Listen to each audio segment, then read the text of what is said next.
So Harry Parker today is joining at Jim's national offices. Thanks for coming up, Harry. We appreciate it. And you've been on the podcast before as well. And you reached out to me you told me your 70th birthday is coming up. So I thought, well, why not get you up here to ask about yourself and how you've been going as approaching 70? Because you're running a small business very successfully now. I just want to sort of give encouragement to other people maybe who had a similar situation to do, looking for a change and how everything's been going. Yeah. Oh, fantastic. Yeah. Yep.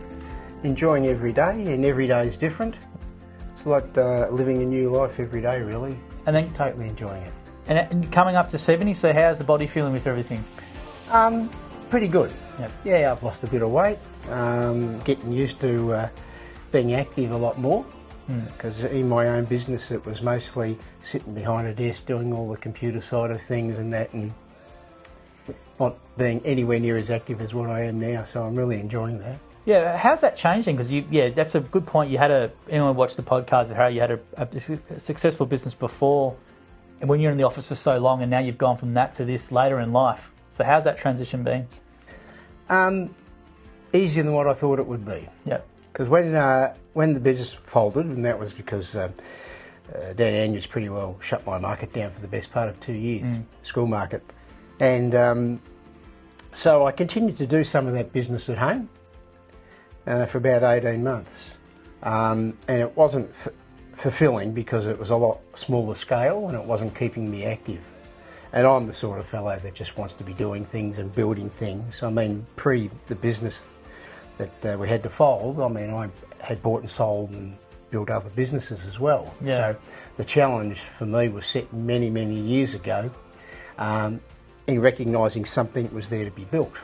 And that's what I saw in the Jim's franchise wasn't me standing behind a mower pushing it or anything like that. I actually, I think many years of being in business, you develop peripheral vision and you're looking for opportunities as opposed to just getting there and pushing a mower and then moving on to the next job. And a lot of that building of the business comes just from communication with your customer. It's just amazing what you pick up. I like how you said that, because sometimes we see disparaging comments online saying, how hard is it to push, a lawnmower, or you can't make money doing lawns and all that sort of stuff. But as you said, you saw it as a business. I can build a business with this. So do you want to talk about how you've built your business and what you've been doing in it so far? Well, to me it was easy, right? When you went, and quite often it would be a Jim's lead, somebody wanted their front mowed, or their back or whatever. And when you go and you walk around with the client, you see a whole lot of other things that need to be done. And some of those things are just things that should have been done years ago, and for whatever reason, the person you're talking to hasn't recognised that they need to be done. So it's dialogue, really. It's communication. And what happens is that, this happens a lot. Well, two things actually happen a lot. One is you do a really good job, and they promote you to their friends and relatives, and you get a lot of open invitations. Can you come and do this? Can you come and do that? And the other thing is the Jim's mower, the trailer is just a walking billboard, and people come up to you. I was doing just 2 days ago in Mirralbark, cleaning up for a real estate agent for a sale, and I'd actually been doing this one for quite a few weeks as maintenance because it's not on the market yet, and the fellow across the road comes across and says, "Hey, can you come and do that at my place?" So 2 days later, $1,000, complete makeover of his front and his back. There you go. And later on today, he's putting a nice review on Google for me. That's great. Right? So the recommendations, the strength of the brand, the way you talk to people, is just self-promoting the whole time. It's fantastic. And the variety of work, because I've seen some of your photos, it's not just mowing lawns what people think. You've done some pretty big jobs, which I've seen some photos. Do you want to talk about some of those different types of services beyond mowing that you can do? Well, the biggest one so far was about a $100,000 job at the Kinley Estate. Sorry, how much? $100,000. $100,000 job. Yep. In McKinley. Right. In Kinley Estate, right? Yeah. And that was a house that's just been plonked on a block of land, and the whole place had to be done. So we had to do the driveway, the pavings around the house, the steps around the house, all of the the fencing, the gates, the instant turf, all the plants and gardening had to be bought and installed. It's just a whole myriad of things, and it was fantastic when it was finished. I mean, a whole lot of those things look pretty ordinary until the grass grows in. You know, when the grass is there, it just is just so complete. But for advice, people, how do you go about tackling that type of job? So that's a massive thing, and most people just go, can't do it or whatever. But you've taken it on. So where do you even start with those sorts of things? Well, usually it just starts with a lead, a Jim's lead. Yep. I want landscaping, and landscaping can be anything from that much to not so much. And I've picked up one just a few days ago through Matt Watts, right? So it was a lead to a franchisee, and it was too much for them. So they just said to Matt, I can't do it. So Matt jumps on the phone to me and he says, now I know you do this sort of stuff, and I was out there this morning, right? It's not a huge job, it's probably about a $20,000 job. But when you, and like the one in that I was talking about just before in at Kinley, I now do that on a monthly basis. I go there, it's a fair sized block, so I picked up the routine of the monthly mow. And of course, in another 6 weeks or so, it'll be a fortnightly job. So the spin-offs of doing it, I know a one-off and you say, oh, 100 grand and that's great, but the main thing is that you pick up something that's building block for your business. Because you build up all your accounts, then you put on the next level, then that sales graph just goes up the page. I think it's amazing just to point out for customers that franchisees like yourself can do that type of work, you can arrange all that sort of stuff and you can organise it all, and you're a trusted name to do it. Because I don't think a lot of customers might instantly think that they could do all that sort of stuff, but it's amazing, I presume, all the jobs you get and people go, I didn't know you could do that, or can you do this, which is far outside what people might think franchisees can do. Well, obviously I don't do the concreting. But you'll arrange it. But through my connections and that, and I deal with a fellow that's got 7 different teams in his a large job, and he normally does the big pool installations, $300,000-$500,000 a pop jobs. And he's happy to do the smaller things with me. And it's probably some of those big jobs you do, if something goes wrong, they may not make any money out of it. But at least the sort of things that we tend to do, he's guaranteed an income sort of thing. But he doesn't mind, because he's got 7 different teams that are always on the go. So it's easy for him to slot it in. And he does the three-dimensional walkthroughs, so the people can see what they get before they even consider signing up.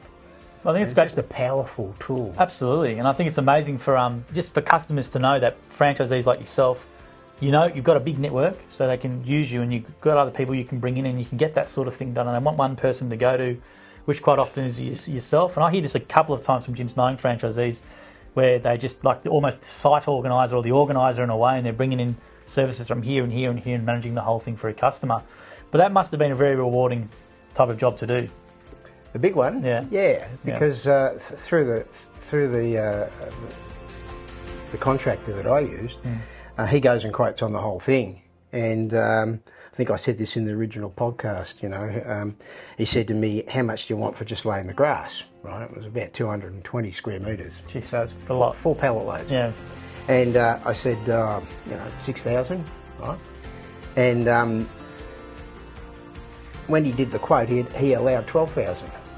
And I said, how come? And he said, well, that's what I would. He said, I'd normally get 5 people in when the grass is ready. We'd knock it over in a day, right? So I knocked it over in a day anyway. I got my son-in-law in to help me. Started early, we finished a bit late, but we knocked it over in one day. So you're saying they might not work hard enough as compared to you guys by the sound of it? Well, I didn't want to say that to him. But no, we knocked it over and it was just sensational. Yeah. And then the week after that, I had a bit of hole in my schedule. And he said, look, I've got a job if you want to do the grass. Just lay it. And he said, you can borrow one of my contractors and just do it. So we did that a week later. It's a great amount of people you can meet through gyms and the opportunity. The networking. Yeah, networking, yeah. Sensational. And I was going to say as well, with your business itself, like we talked about in the podcast, but what does it currently look like? How many regulars do you have? What type of jobs are you doing? More gardening? Are you doing more ride-on? What are you doing? I've got, when I bought, I bought 43, I bought a split account. Yep. I bought 43 accounts, which gave me around about $1,500 a week in cash flow, right? And then I had a bit of, the work, pay for the work guarantee thing as well. I didn't do much of that. And today I've got 78 accounts, and according to my financials, because we've just completed the first 12 months, because I started in May last year, 221,000. Pretty good. Pretty good first year. For the first year, and I worked on average about 32 hours a week. That's great.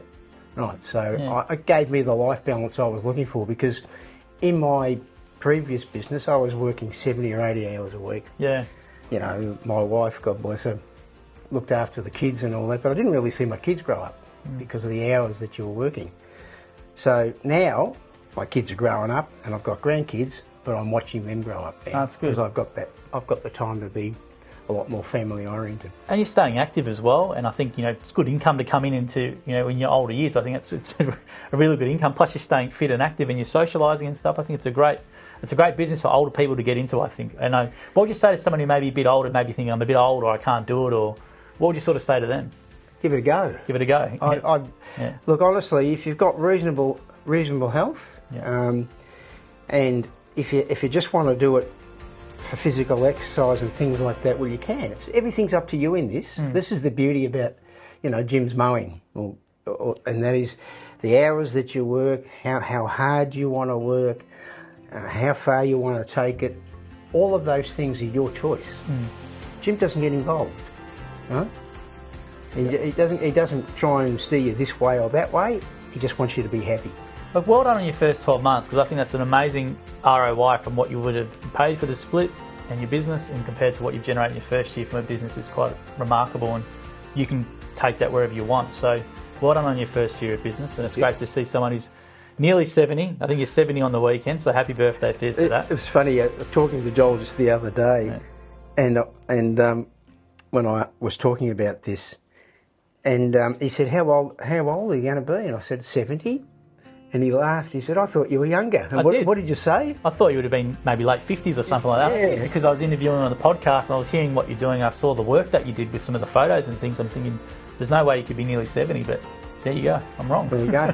See, it's keeping me young. Well, happy birthday. Thank you. On behalf of Jim's, and it's great to see someone nearly 70 doing what you're doing in 12 months is amazing. So it's a great inspiration for hopefully other people who might be looking at doing what you're doing. Yep.